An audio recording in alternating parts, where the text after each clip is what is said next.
Fala galerinha, tudo bem com vocês? Tudo tranquilo? Estamos aqui então para continuar nossa aula de histologia vegetal e continuar então a partir dos tecidos permanentes, que foi onde a gente parou na aula passada, tá bom? Espero que estejam todos bem, estudando, fazendo isolamento, por quanto antes a gente está junto, tá bom? Então, quando a gente começa a falar dos tecidos permanentes, chamados também de tecidos adultos, nós temos aqui a classificação deles de acordo com a sua função. Então, a gente começa com o primeiro grupo, que são os tecidos de revestimento, responsáveis, então, pela proteção, tá? E também são conhecidos como tecidos tegumentar. E esses tecidos de revestimento, então, eles são divididos em dois tipos, ó. A epiderme, que vai estar presente em todas as plantas, tá? E a periderme, que só vai aparecer nas plantas que apresentam crescimento secundário, ou seja, só vai aparecer nas plantas que apresentam crescimento em espessura. Então, as funções aqui são proteção contra agentes, regulam o intercâmbio de substâncias, evitam a perda excessiva de água, entre outras funções. Mas a principal é a proteção. Tá bom? Então vamos começar aqui olhando as características da epiderme. Um tecido que está presente então em todas as plantas, e ele tem origem a partir de um meristema primário chamado de dermatogênio ou protoderme, certo? Então, ó, ele tem origem a partir de um meristema primário. Então, certamente a epiderme ela vai estar presente nas plantas com crescimento primário. Aqui nós temos algumas características da epiderme, formado por células vivas. Tu vai perguntar, professor, tem algum tecido formado por células mortas? Sim, vai ter tecido formado por células mortas. Há clorofiladas, ou seja, sem clorofila. Então, a epiderme não tem relação com a fotossíntese. E células bem juntinhas, unidas, bem grudadas, justapostas. Tá ok? Muito bem. A epiderme pode também fazer outras funções além do revestimento. Quando que ela faz outras funções? Quando ela se transforma em seus anexos. Quando ela se modifica em seus anexos, que são estes aqui: estômatos, tricomas, acúlios, cutícula e hidatórios. E aí, quando nós temos esses anexos da epiderme, nós teremos então outras funções. Tranquilo? Então é importante que a gente já comece aqui vendo o primeiro anexo da epiderme, chamado de cutícula. Então a cutícula ela é um depósito de ceras. A cutícula ela está aqui para fazer a proteção. E a cutícula serve para evitar a perda excessiva de água. Então, a cutícula ela é formada de cutina e ceras, que são lipídios impermeabilizantes. E ela fica acima da epiderme superior. Essa epiderme aqui, ó, se chama epiderme superior, também conhecida como adaxial. Tá ok? Adaxial, epiderme superior ou adaxial. É que nem a cutícula que a gente tem na unha, serve para proteção. Aqui serve para refletir o excesso de luz, né? Ela serve então para evitar a perda de água. É por isso que esta cutícula ela vai ser mais espessa em plantas xerófitas. O que são plantas xerófitas? São plantas de clima seco. E ela vai ser mais fina em plantas higrófitas, que são plantas de clima úmido. Tá ok? Então esta é a cutícula, primeiro anexo da epiderme. O segundo anexo da epiderme se chama estômato. um dos mais importantes.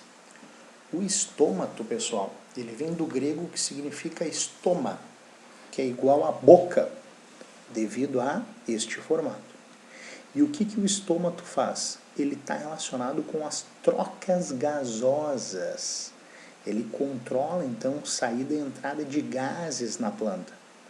Além disso, ele também auxilia na fotossíntese, porque o estômato tem estrutura clorofilada. Tá ok? Então, a gente tem aqui, ó, isso aqui é um estômato, ó, formado de uma célula chamada de célula guarda, uma abertura chamada de ostíolo, e aqui são os cloroplastos, que eu falei agora há pouco, que auxiliam então esse estômato a fazer fotossíntese, certo?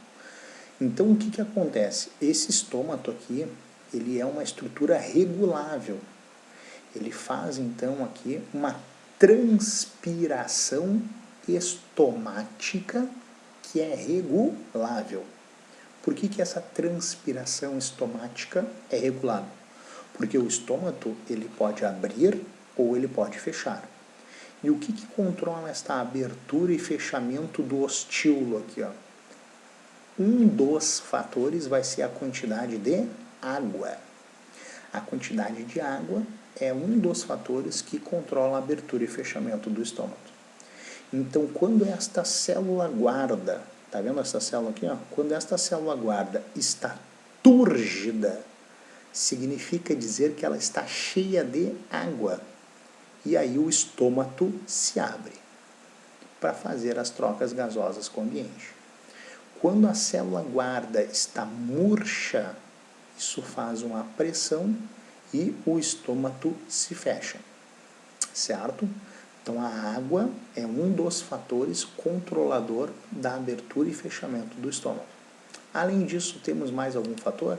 Temos também a luz. Então, normalmente, esse estômago abre durante o dia, quando tem luz, e normalmente ele fecha durante a noite, quando não tem luz. Eu falo normalmente, por quê? Porque sempre tem algumas exceções.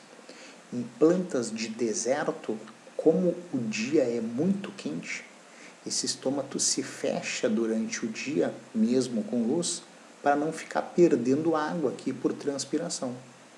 E ele se abre à noite em plantas de deserto, que então já não tem tanto calor, certo? Beleza? E normalmente esse estômago fica localizado na epiderme inferior, ó. Tá aqui o estômago, ó. Epiderme inferior, que também é chamada de abaxial, tá ok? A cutícula então na epiderme superior, adaxial, e os estômatos na epiderme inferior, abaxial, tá ok? Beleza? Muito bem. Então aqui mostra a transpiração que eu falei, ó. A transpiração estomática, ela é regulável, porque o estômago abre e fecha. Já a transpiração cuticular é constante, porque a cutícula não tem essa capacidade de abrir e fechar. Bom, um outro anexo aqui se chama acúleo, certo? O acúleo, pessoal, muita gente vai chamar de espinho. Não é espinho. Então, o acúleo ele é uma projeção da epiderme. Ele serve também para defesa, tá? E ele é diferente do espinho pelo seguinte motivo. O espinho vai ser um órgão modificado, vai ser uma folha modificada, vai ser um caule modificado.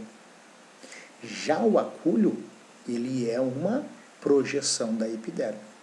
E outra coisa, ó, o acúleo, ó, ele está ligado aqui à epiderme da planta, mas o acúleo não está ligado internamente na planta. Já o espinho, por ser um órgão modificado, ele é uma estrutura que vai estar ligado internamente. É por isso que, teoricamente, o acúleo ele é de fácil remoção. O principal exemplo de planta que tem acúleo e é usado de forma erroneamente, está aqui, ó, a roseira. A roseira, então, não tem espinho, ela tem acúleo. e a gente sabe que ele é de fácil remoção. Um outro exemplo de planta com acúlio é essa plantinha aqui, ó. Tá? Essa plantinha aqui, ela é conhecida popularmente como mamica de cadela, devido ao formato aqui dos seus acúlios. Essa é uma planta chamada de paineira, tá ok? Que também tem acúlios e muita gente chama de espinho, tá bom?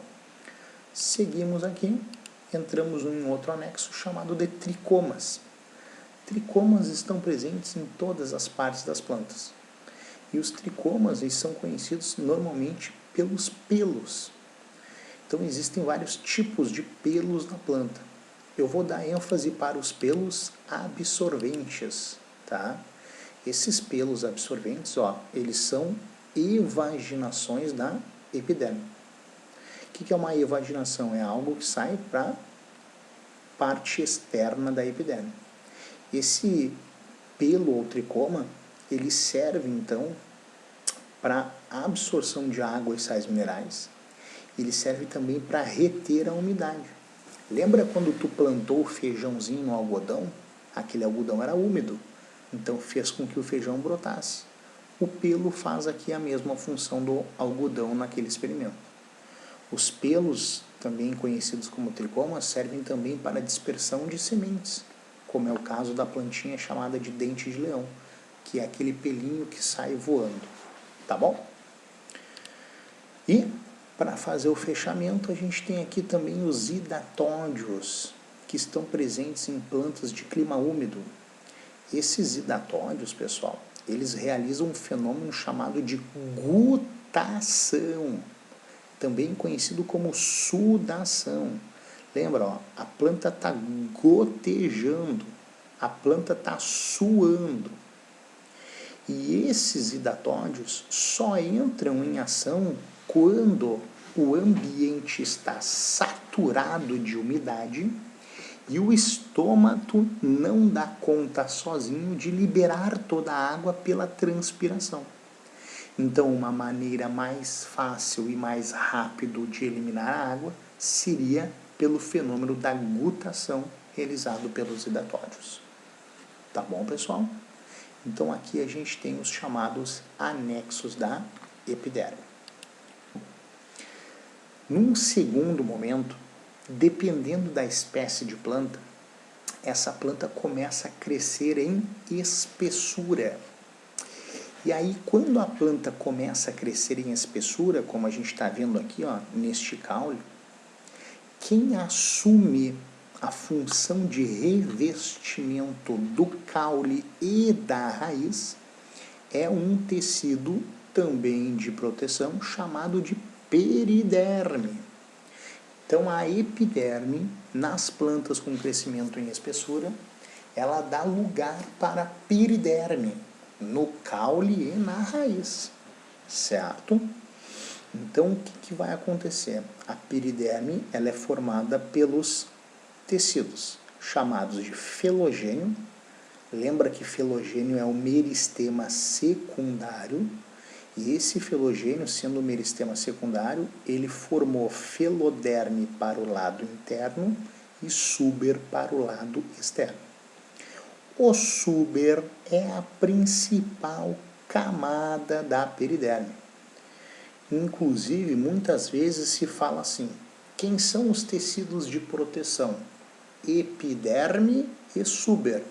Tá certo também, porque o suber é a principal camada da periderme. Então, ó, aqui nós vamos abordar um pouquinho sobre esse suber. O suber, também conhecido como cortiça, teve sua origem no meristema secundário, chamado de felogênio. Lembra que eu te falei agora há pouco? Ó?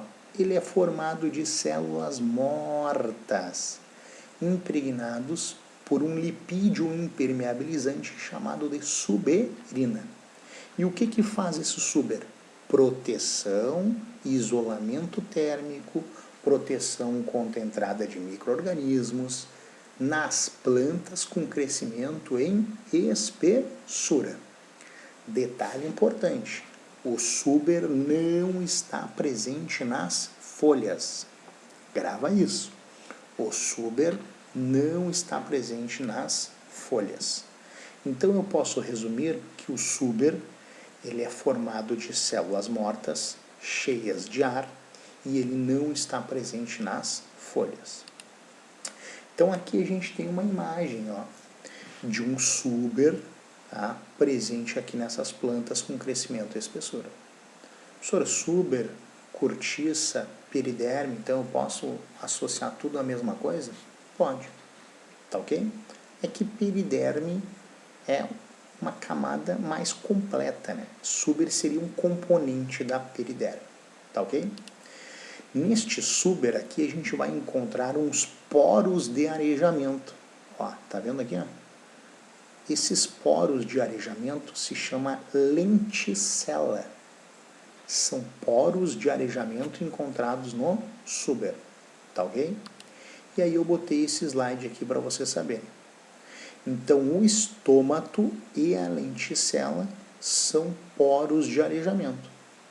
Então, o estômato está para a epiderme, assim como as lenticelas estão para o suber. Repetindo, o estômato está para a epiderme, assim como as lenticelas estão para o suber, como poros de arejamento. Em algumas plantas, a gente observa que este suber pode se destacar em placas. Este suber que se destaca em placas recebe o nome de ritidoma. Ritidoma são placas de suber velho que dão lugar para a chegada de um suber novo. Tá ok? E um detalhe importante, tá? Lembra que eu te falei que o suber também é chamado de cortiça? É porque a partir de uma árvore chamada de Quercus suber é retirado então aqui a estrutura para a fabricação de rolhas de vinho. Então lembra, suber, também conhecido como cortiça, ele é utilizado para a fabricação de rolhas de vinho. Tá ok? Bom, na semana que vem a gente vai abordar então os tecidos parenquimáticos. Espero que tenham gostado da aula. Até a próxima. Tchau, tchau, meus queridos.